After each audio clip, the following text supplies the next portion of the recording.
likod ko yung SM Cubao. At tayo pumasok na dito sa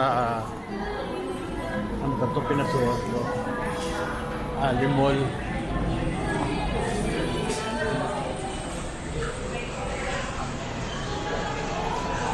Daming tao rin. Mga tao. Parang gateway din na ano. Kaso medyo ano din siya. Medyo kulang sa ano.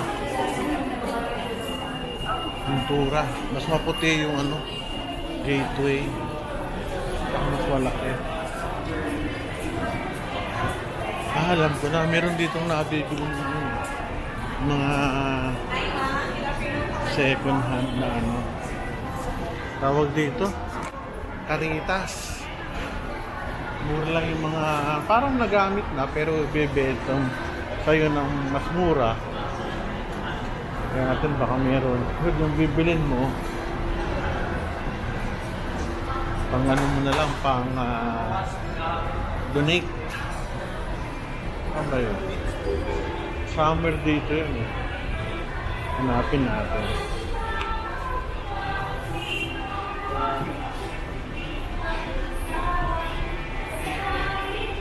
Electronics.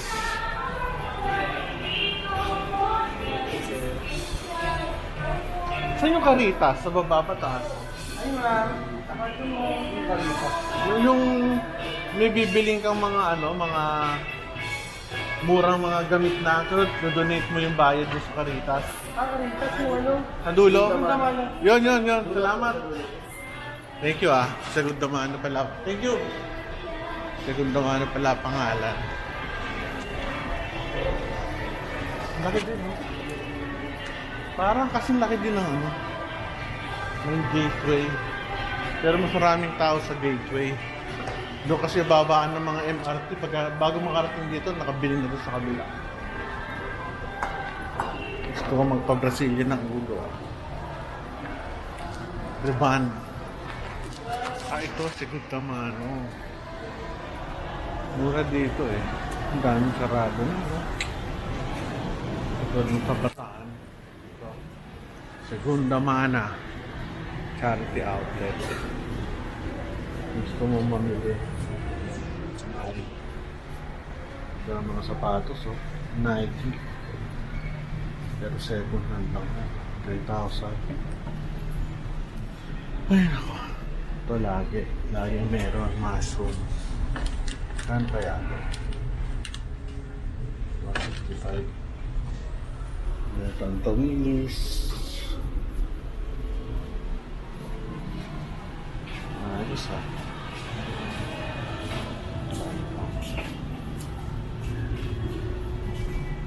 keyboards. Libro. Pumili ka sa libro. Ito ang ganda, oh. 2,000. Pero sira na yan. Yun nga lang. Pan-display sa mga bahay. Mga libro.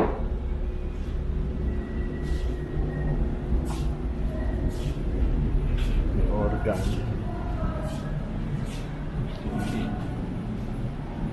Mga damit.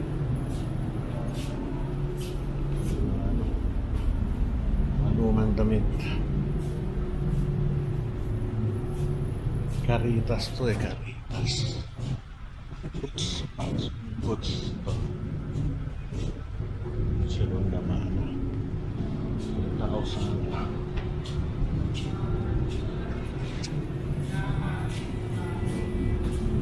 So, ganda ng mga cabinet. Luma. Diba, may upuan pa.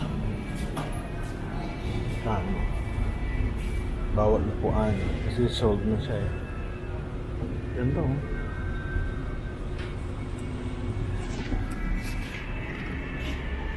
Naubos.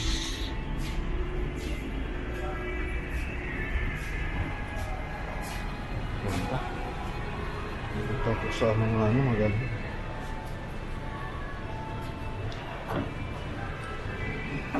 So, yun. Wala akong nabili last time. Dami ko nabili. Sa skin. Yeah. daming sarado eh. Ano? Kakalungkot din. Kasi ang dami ng mall eh. SM at saka Robin. Murang damit.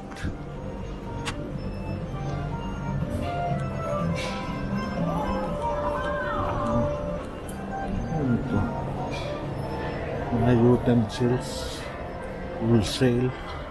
Pero kung gusto nyo na mas mura, punta kayo na ano, Divisoria o kaya sa Quiapo. Mura doon.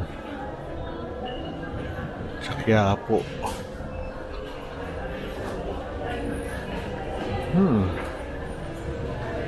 Mercury Drug. Uy, buhay na buhay ang Dunkin Donuts ha. Mercury Drug, marami rin.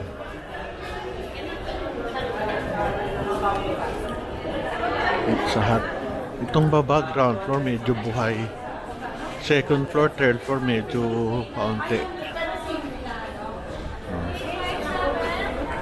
Nakakatawa.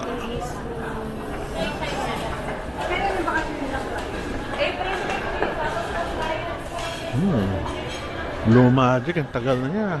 College pa ako, o ano, may Blue Magic na. Diyan ako bumibili ng mga pangregalo sa mga ano ko. Pinupusuan.